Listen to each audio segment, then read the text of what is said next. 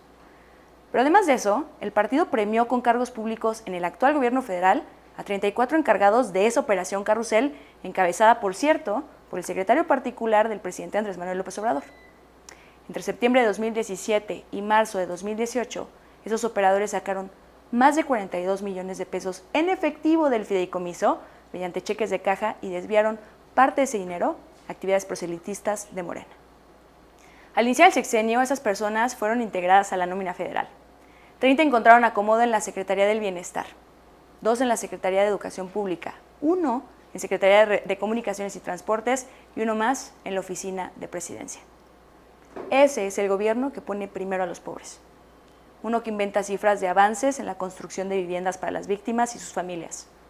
Uno que crea un fondo falso para ayudar a los damnificados de la que ha sido quizás la peor tragedia de nuestro país en este siglo. Uno que premia con huesos a quienes le ayudan a robar y que paga con dinero público las multas impuestas por sus actos probados de corrupción. En información internacional, el presidente de Estados Unidos, Joe Biden, hizo un López Obrador y pidió a la ONU autorizar el envío a Haití de una fuerza internacional para ayudar a la policía a combatir a los pandilleros, señalando que el pueblo haitiano no puede esperar más. La ONU informó a principios de mes que en este 2023 más de 2.400 personas han muerto en Haití en medio de la violencia desenfrenada de las pandillas, pues las bandas criminales controlan aproximadamente el 80% de la capital. Hagan de cuenta, Jalisco. El presidente de Brasil, y no de oblígame perro, Luis Ignacio Lula da Silva, advirtió sobre la posibilidad de un golpe de Estado en Guatemala.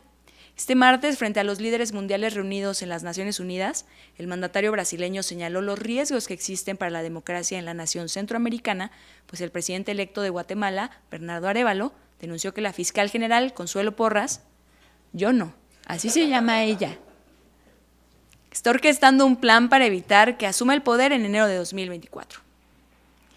El presidente de Colombia, El presidente de Colombia, Gustavo Petro, tuvo una incómoda participación cuando iba a dar su discurso en el Pleno de la Organización de las Naciones Unidas, pues la mayoría de los miembros que acudieron le hicieron un Mean Girls. Petro subió con retraso al estado de la ONU y antes de decir palabra, los presentes comenzaron a levantarse de sus asientos y a platicar entre ellos. Al ver la situación, Petro se quedó petrificado,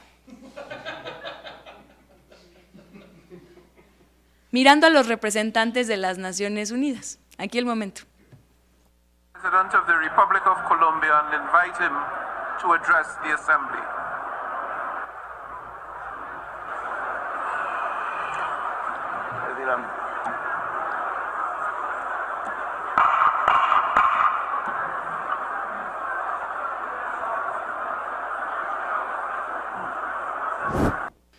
En los deportes, el Al-Nassr, equipo donde juega Cristiano Ronaldo, tuvo que cancelar su entrenamiento previo a un partido debido a la locura y ovulación masiva que desató el futbolista entre los aficionados que rodearon el hotel en que se concentran en Teherán.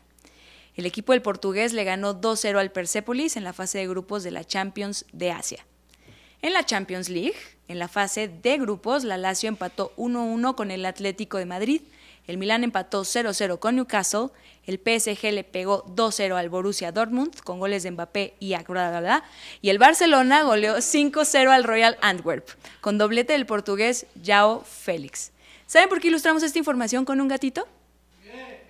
¿Saben, muchachos, por qué ilustramos esta información con un gatito? Exacto, para que la UEFA no nos tumbe este video por infringir sus derechos. En España, algunas de las integrantes de la selección femenil se presentaron a los entrenamientos del equipo bajo protesta, cosa que no importó a los directivos porque tener consentimiento de las jugadoras sigue sin ser una prioridad. Las futbolistas expresaron el lunes en un comunicado que el llamado les tomó por sorpresa, pues no contemplaban poner fin a su boicot, pero que acudieron porque el no presentarse a la concentración arrastraba el riesgo de quebrantar la legislación española. Las convocadas llegaron al hotel un día después de que la nueva seleccionadora, Montse Tomé, hiciera caso omiso a sus demandas. ¿Vas bien, Montse? Unos quicos a la fuerza y ya con el joso dejas clara tu dominancia. Llegamos así al final de esta emisión, jóvenes. Ya se terminó, pero No se pierdan hoy Multitask, el mejor programa de gadgets y tecnología grabado en este estudio. Y recuerden que nos vemos mañana a la misma hora a través de todas las redes sociales de Abejorro Media y en abejorro.com. Yo soy Ale Díaz de la Vega y esto fue El Daily Diario.